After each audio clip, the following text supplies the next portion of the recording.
बिस्मिल्लाहिर्रहमानिर्रहीम, अस्सलाम वालेकुम। खेलों की खबरों पर तबसरों और तजियों से स्कोर के एक और प्रोग्राम के साथ सैयद याह्या हुसैनी आपकी खिदमत में हाजिर है। पाकिस्तान क्रिकेट टीम के टेस्ट बैट्समैन उमर अकमल के हवाले से क़यास आराइयाँ की जा रही थी। बात हो रही थी कि उमर अकमल को जो पाकिस्तान सुपर लीग सीज़न 5 2020 से पहले पाकिस्तान क्रिकेट बोर्ड के एंटी करप्शन यूनिट के सामने इसलिए धर लिए गए कि उन्होंने 2 बार उनसे जो मशकूक अफराद ने राब्ते किए उनको एंटी करप्शन यूनिट को रिपोर्ट करने में नाकाम रहे। फिर पाकिस्तान क्रिकेट बोर्ड के ट्राइब्यूनल की जानिब से जो फैसला सामने आया, जस्टिस रिटायर्ड फजल मीरा चौहान का 27 अप्रैल 2020 को, उसके मुताबिक उमर अकमल को 3 साल की यानी 36 महीने की सज़ा दी गई। ख्याल किया जा रहा था कि उमर अकमल के हवाले से जब तफसीली फ़ैसला सामने आएगा तो उसमें सस्पेंडेड सज़ा होगी, जिस तरह माजी में खिलाड़ियों को सस्पेंडेड सज़ा मिलती रही है। लेकिन पाकिस्तान क्रिकेट बोर्ड ने जब 8 मई को बाकायदा तौर पर तफसीली फ़ैसला जारी किया, जिसकी कॉपी उमर अकमल को 7 मई की रात मिली थी, उसके मुताबिक जस्टिस रिटायर्ड फजल मीरा चौहान की 3 साल की जो सज़ा है वो बरकरार रहेगी। मतलब कि अब उमर अकमल के पास 14 दिन का टाइम स्टार्ट हो चुका है। वो अपने वकील के तवस्सुत से पाकिस्तान क्रिकेट बोर्ड से इस हवाले से बात कर सकते हैं और 36 महीने की ये सज़ा किसी हद तक कम हो सकती है। अगर नहीं हुई तो उमर अकमल 2023 तक क्रिकेट मुकाबलों से हर तरह की क्रिकेट से दूर रहेंगे। Chairman independent disciplinary panel justice retired Fazle Mira Chauhan ने जुमेरात को उमर अकमल केस का तफसीली फैसला पाकिस्तान क्रिकेट बोर्ड को जमा करवाया। जस्टिस रिटायर्ड फजले मीरा चौहान ने पीसीबी एंटी करप्शन कोड में शामिल दोनों चार्जेस के खिलाफ वर्जी करने पर उमर अकमल पर 3 साल की पाबंदी आयद की है, जो 20 फरवरी 2020 यानी उमर अकमल की मुअत्तली के रोज से नाफिजुल अमल होगी। नाअहली के दोनों मुद्दतों पर एक साथ अमल होगा। उमर अकमल अब 19 फरवरी 2023 को दोबारा क्रिकेट के सरगर्मियों में शिरकत कर सकेंगे। जस्टिस रिटायर्ड फजले मीरा चौहान ने तफसीली फैसले में अपने रिमार्क्स देते हुए कहा कि बज़ाहिर उमर अकमल ना तो नदामत के ख्वाहां और ना ही अपनी गलती पर माफी मांगने को तैयार हैं, जो इस बात की तस्दीक करता है कि एंटी करप्शन कोड के आर्टिकल 2.4.4 के तहत उमर अकमल अपनी जिम्मेदारियां निभाने में नाकाम रहे। Middle order batsman Umar Akmal इस माह अपनी 30वीं सालगिरह मनाएंगे। मतलब जब वो क्रिकेट में वापसी कर रहे होंगे तो उनकी उम्र 33 साल हो चुकी होगी। उसके बाद भी उनके क्रिकेट में वापसी का दारोमदार उनकी परफॉर्मेंस पर होगा। दुनिया भर में ऐसे क्रिकेटर्स हैं जो पाबंदियां खत्म होने के बाद इंटरनेशनल क्रिकेट में वापस आए और फिर बेहतरीन अंदाज में परफॉर्म भी किया। जराये के मुताबिक उमर अकमल ने 3 साल पाबंदी के खिलाफ अपील का फैसला कर लिया है और इस सिलसिले में अपने वकला से मशवरे भी शुरू कर दिए हैं। उमर अकमल का ये हंगामा खेज़ केस अभी जारी है और क्या उमर अकमल की ये 3 साल की सज़ा सस्पेंडेड सज़ा में तब्दील होगी? उमर अकमल किस तरह पाकिस्तान क्रिकेट बोर्ड से रब्ता करते हैं, अपने वकील के तवस्सुत से आने वाला वक्त इस बात का खुलासा करेगा। लेकिन दूसरी तरफ अगर हम बात करते हैं तो पाकिस्तान क्रिकेट बोर्ड की हंगामा खेजियाँ जो हैं वो कम होने का नाम नहीं ले रही। Speed star Shoaib Akhtar, Pakistan cricket board के कानूनी मुशीर तफज्जुल हैदर रिजवी आमने सामने हैं। उधर आज से 20 साल पहले justice retired Malik Abdul Qayyum report के किरदार एक बार फिर अपने लबों को जुम्बिश दे रहे हैं।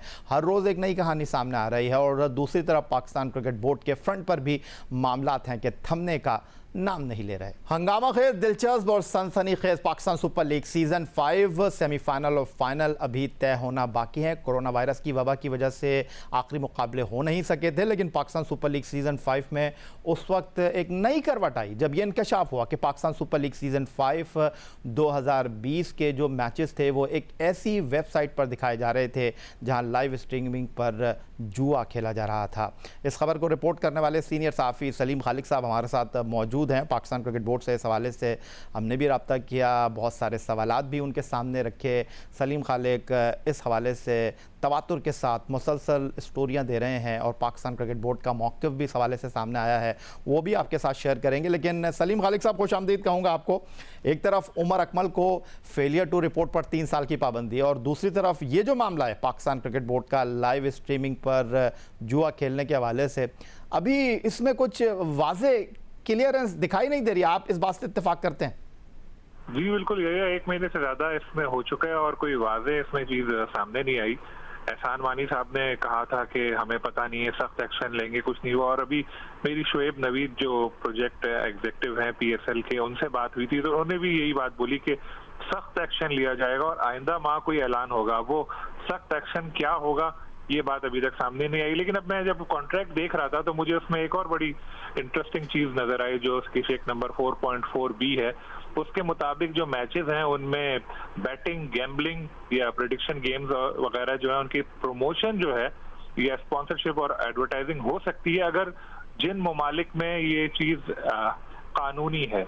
तो ये भी एक अलग चीज है। एक अजीब बात है कि एक तरफ आप उनकी तशहीर की इजाजत दे रहे हैं जहां कानूनी है, एक तरफ आप कह रहे हैं बड़ा गलत हो गया जी, इसके राइट्स भेज दिए। क्योंकि पहले जो मौक़िफ़ इख्तियार किया गया था वो भी यही था कि इन मैचों के लिए, उन जगहों के लिए राइट्स बेचे गए हैं जहां पर बैटिंग लीगल है। तो थोड़ा पीसीबी ही कंफ्यूज नजर आ रहा है, लेकिन कुछ पॉलिसी भी मुझे अजीब लग रही है क्योंकि तवातुर से ऐसी चीजें नजर आई हैं। दो बातें मैंने आपको ये बताई। एक चीज ये कि जो पीसीबी ने एक मीडिया राइट्स के लिए जो कंसल्टेंसी फर्म की खिदमत हासिल करने के लिए जो ऐड दिया था, उसमें भी उन्होंने जो ये एक्सपर्टी उसके लिए मांगी है वो ये है कि जी उसको इस तरह की जो डील्स हैं उसका तजुर्बा होना चाहिए। जब मैंने इस पे पूछा तो उन्होंने कहा हमने इसलिए लिखा था ताकि कंफ्यूजन से बचा जाए और हमारे राइट्स जो हैं वो गैम्बलिंग के लिए दस्तयाब नहीं होते। पीसीबी ने ये जवाब दिया था।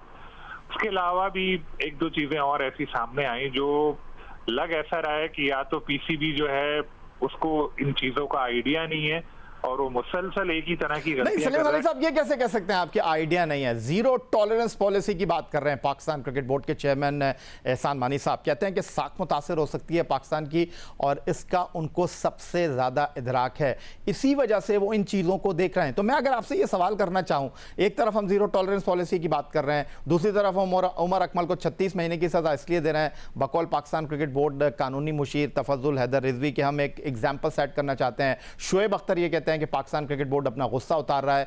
तो आप इस तमाम सूरत हाल को किस तरह देख रहे हैं? ना ये हड्डी उगली जा रही है ना निगली जा रही है? देखें, क्रिकेटर्स के लिए अलग कानून लग रहा है और बोर्ड ऑफिशियल्स के लिए अलग कानून लग रहा है। क्योंकि आप एक चीज नोट करें कि इस इशू में जो बात हो रही है वो सारा मलबा डाला जा रहा है जो मीडिया पार्टनर है उसके ऊपर के जी उसने कॉन्ट्रैक्ट किया है। तो पीसीबी में भी तो कोई होगा जिसने कॉन्ट्रैक्ट पे साइन किए होंगे या जिसको पता होगा कि ऐसा चल रहा है। और पीसीबी को अगर ये पता ही नहीं चला कि जी पीएसएल के जो मैचेस हैं उनके लाइव स्ट्रीमिंग राइट्स एक जुए की कंपनी को बेच दिए गए हैं और कई मैचों में ऐसा हो गया, उसके बाद एक अखबार के एक मामूली से सहाफी की रिपोर्ट पर अगर पीसीबी को ये बात पता चली और उसने एक्शन लेने का ऐलान किया तो उससे अंदाजा लगा लें कि मामला क्रिकेट बोर्ड के किस तरह से चलाए जा रहे हैं। उमर अकमल का आपने जिक्र किया, उमर अकमल से मुझे वैसे हमदर्दी नहीं है उनकी क्योंकि जिस तरह के रही है पास पैरकात, लेकिन अगर इस केस में आप देखें तो एक तरफ शर्जील खान जो है जिन्होंने फिक्सिंग का एतराफ किया कि वो करने वाले थे, पूरा प्लान उनका सामने आया, वो जो है उनको आपने 2.5 साल बाद क्रिकेट में वापस आने की इजाजत दे दी। आमिर जो है वो जेल से होकर आए, वो अभी हमारे दोबारा हीरो बन चुके हैं। उमर में तो आपने जो चार्ज उनके ऊपर 2 लगाए हैं वो ये हैं कि उन्होंने रिपोर्ट नहीं की और उसके बाद उनको 3 साल के लिए बैन कर दिया। तो उससे लग रहा है या तो पीसीबी जो है वो कुछ छुपा रहा है या फिर दोहरा मेयार है। तो ये सब बिल्कुल ठीक कह रहे हैं सलीम खलीक साहब आप। और इस हवाले से जो लाइव स्ट्रीमिंग और जुए का मामला है, पाकिस्तान क्रिकेट बोर्ड इस हवाले से 2 मरतबा वजाहत दे चुका है।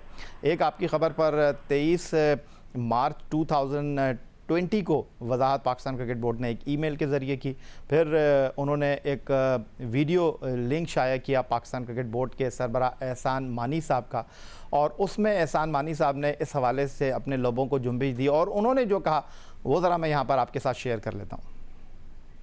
देखिए, ये अनफॉर्चुनेट बात है, हमारी जो लाइव स्ट्रीमिंग राइट्स थी वो एक offshore company, Singapore based company के पास हैं।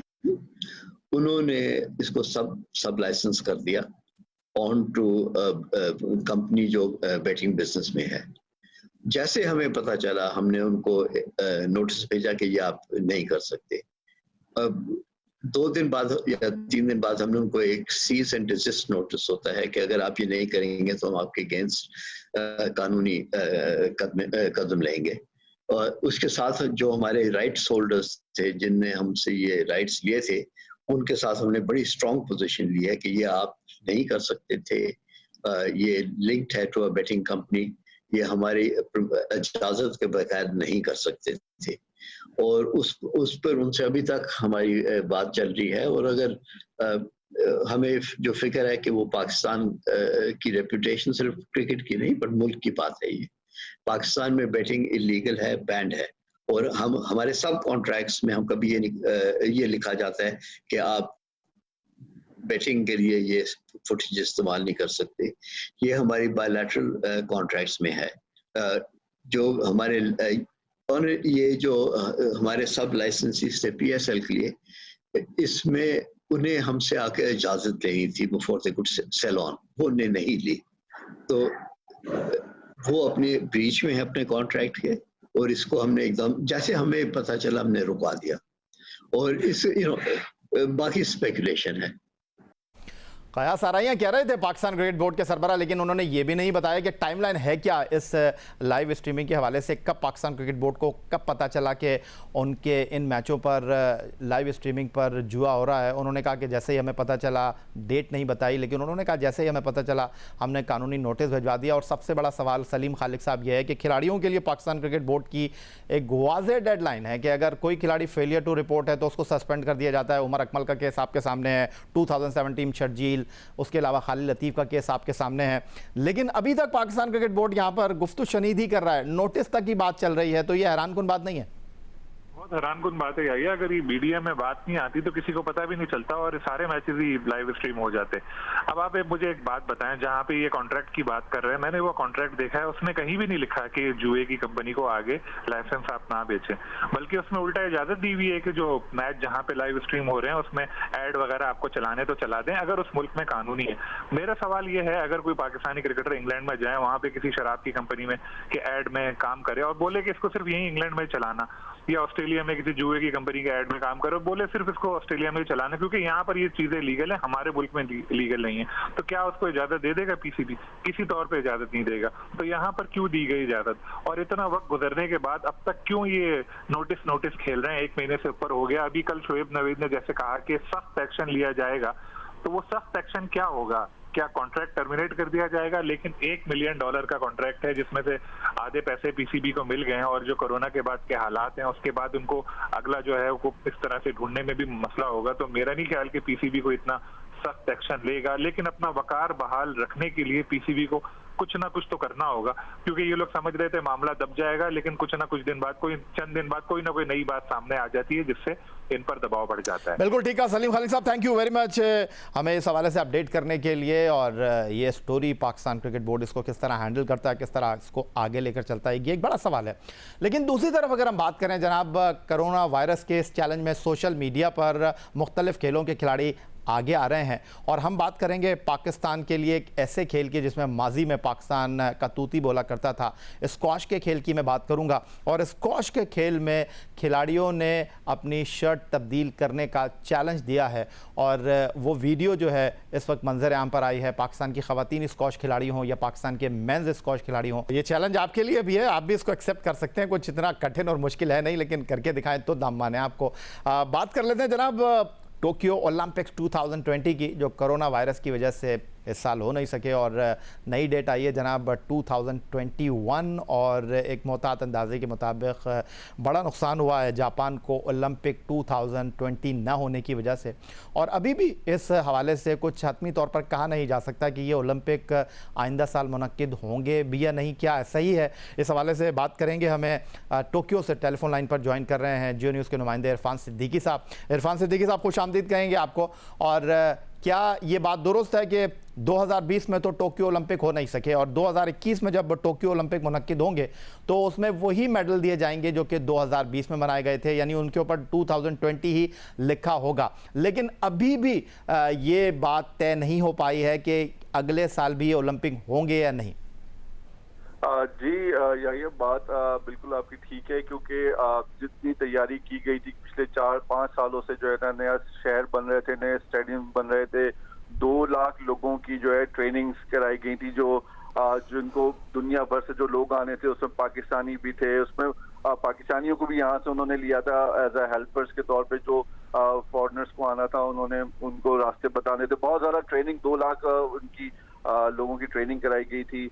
और उसके बाद मसाजिद का क़याम, हलाल फूड का क़याम, एयरपोर्ट्स के ऊपर मसाजिद का क़याम और मोबाइल मसाजिद का क़याम, इतनी ज़बरदस्त इन्होंने तैयारी की थी कि बहुत ज़्यादा डिसअपॉइंटमेंट है जापान में, जापानी आवाम को भी, जापानी गवर्नमेंट को भी। और $6 अरब का जो है इनका लॉस हुआ है 1 साल के लिए एक्सटेंड करने पे, और अभी तक ये कंफर्म नहीं कर सकी है गवर्नमेंट के आया कि जो नेक्स्ट ईयर का ऐलान किया गया है कि जुलाई और अगस्त के दरमियान ये कराए जाएंगे 2020 के ओलंपिक्स नेक्स्ट ईयर 2021 में कराए जाएंगे। जापानी प्राइम मिनिस्टर ने भी कुछ दिन पहले ही इस बारे में क्लियरिफिकेशन दी है कि हालात को देखते हुए और पैंडेमिक सिचुएशन को देखते हुए ये फैसला किया जाएगा कि आया कि ये ओलंपिक 2021 में कराने ही हैं या इसको मजीद 1 साल के लिए मौखर किया जाए। तो अभी तक कोई हतमी सूरत हाल सामने नहीं आ सकी है इस हवाले से। हतमी सूरत हाल सामने नहीं आ सकी है टोक्यो ओलंपिक 2020 के हवाले से। इरफान सिद्दीकी साहब टोक्यो से टेलीफोन लाइन पर हमारे साथ मौजूद हैं। और टोक्यो ओलंपिक्स 2020 खेलों की दुनिया का सबसे बड़ा मेला, जिसका सबको बड़ा शिद्दत से इंतज़ार था, $6 अरब का एक तखमीने के मुताबिक नुकसान हो रहा है जापानी हुकूमत को। हुकूमत जापान ने कोरोना वायरस की वजह से मंसूख होने वाले ओलंपिक्स 2020 के लिए 23 जुलाई से 8 अगस्त तक की नई तारीखों का ऐलान कर दिया है। ताहम ये भी वाजे कर दिया गया है कि कोरोना वायरस की सूरत हाल ने अगर गंभीर सूरत हाल इख्तियार की तो ये तारीखें मजीद आगे बढ़ाई जा सकती हैं। जापानी मीडिया रिपोर्ट्स के मुताबिक टोक्यो ओलंपिक्स की मनसूखी से जापान को शदीद माली नुकसान का सामना करना पड़ रहा है, जिसका तखमीना $6 अरब से भी ज्यादा लगाया जा रहा है। जबकि बड़ी तादाद में जापानी कारोबारी इदारों को शदीद नुकसान का भी सामना करना पड़ रहा है। जापानी हुकूमत ने टोक्यो ओलंपिक्स 2020 के इनेकाद के लिए अरबों डॉलर्स के अखराजात कर रखे थे, जबकि मुकामी कारोबारी इदारों ने ओलंपिक्स मुकाबलों के लिए आने वाले लाखों सयाहों के लिए भारी अखराजात करके मुख्तलिफ कारोबारी इदारे कायम करके रखे थे। ताहम तवक्को है कि ओलंपिक्स की मनसूखी और 1 साल के लिए आगे बढ़ने के फैसले से कई जापानी कारोबारी इदारे बैंकरप्सी का भी शिकार हो चुके हैं। ताहम जापानी वजीर आजम ने कहा है कि कोरोना वायरस जैसी आलमी वबा को देखते हुए ओलंपिक्स मुकाबलों की मनसूखी मजबूरी थी। तवक्को है कि अगले साल पहले से ज्यादा तवानाई के साथ जापानी हुकूमत ओलंपिक्स मुकाबले मुनक्किद कराएगी। तो टोक्यो ओलंपिक 2020 नहीं हो सके, अगले साल 2021 में ये ओलंपिक मुकाबले हो सकेंगे या नहीं हो सकेंगे। लेकिन दूसरी तरफ $6 अरब का जापानी हुकूमत को टोक्यो ओलंपिक 2020 न होने से नुकसान हुआ है। मिलते हैं एक ब्रेक के बाद।